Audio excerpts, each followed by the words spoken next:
الشيبي موقف 1-1، يلعب كرة عرضية في السمايلي يتركها تسديدة، جول.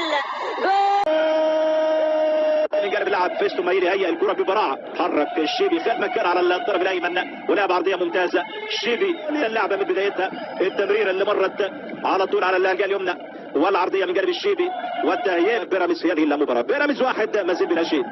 اخيرا تهتز الشباك في هذه المباراه على طول وفيستو مايلي وفخري لكي بتسديده مباشره بوجه القدم اليمنى بيسجل اول هدف.